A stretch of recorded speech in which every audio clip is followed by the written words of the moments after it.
Dieu créateur et Dieu sauveur est un Dieu jaloux. Et tu as besoin d'entendre que Dieu refuse de laisser qui que ce soit ou quoi que ce soit rivaliser avec lui pour l'obtention de notre dévouement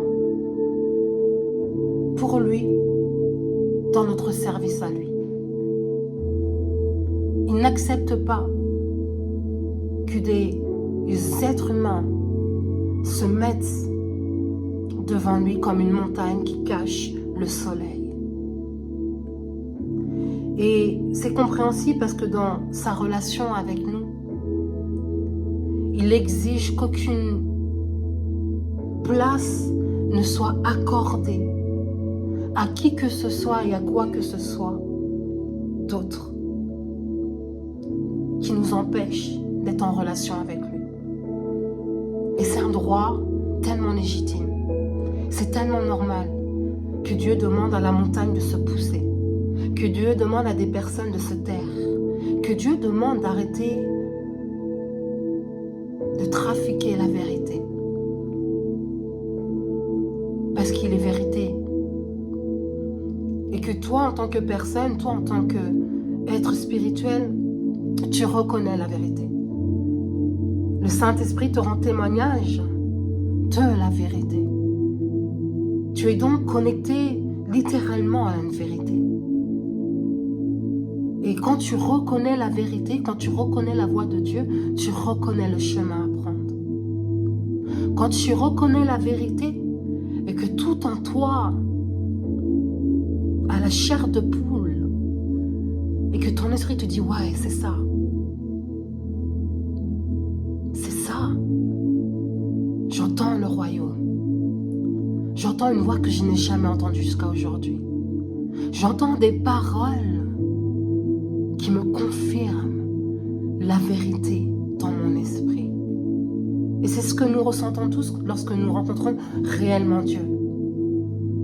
Et il y a un voile qui est arraché. Il y a un brouillard mental qui disparaît. Et on se dit, waouh, c'est ça la vérité? Bien sûr que c'est ça. Mon esprit me confirme que c'est la vérité. Alors oui, c'est un droit de la part de Dieu d'exiger ça. Parce qu'il est le seul créateur, le seul sauveur de l'univers.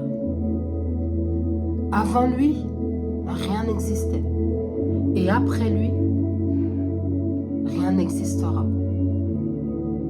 Il est l'alpha, l'oméga, le commencement et la fin de toutes choses. Nous avons commencé avec lui et il est tellement logique que nous finissons avec lui.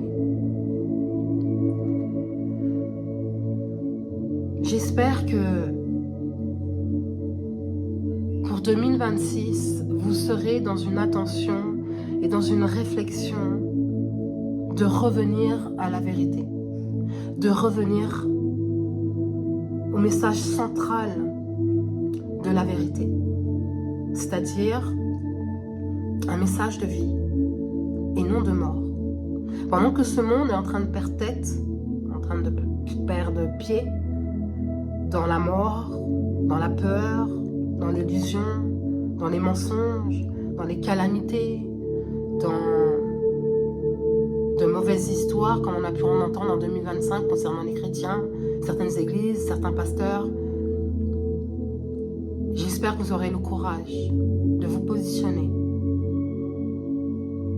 en lui, dans la vérité, dans la pureté, et de tout faire sans peur pour entendre sa voix, reconnaître sa voix et dire oui Seigneur, je t'écoute. Parle, je t'écoute, je veux t'entendre, je veux te suivre, je veux t'obéir.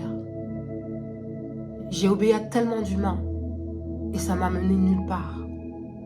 Aujourd'hui, je veux t'obéir à toi parce que toi seul connais le chemin. Tu connais mon chemin.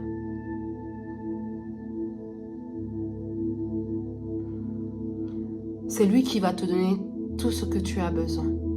Vraiment. Et tout ce que tu as vient de lui. Et tout ce que tu dois voir vient de lui.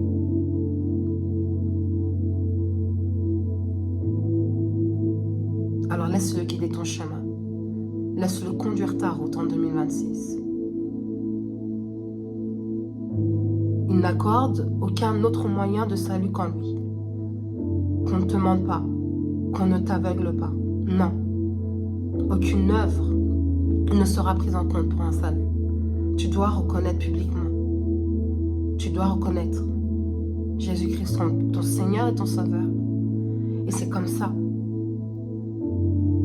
que tu passeras par cette porte du salut. Et quand tu passeras par cette porte du salut, tu deviendras la prunelle de Dieu. Tu deviendras l'enfant favorisé de Dieu. Soyez bénis.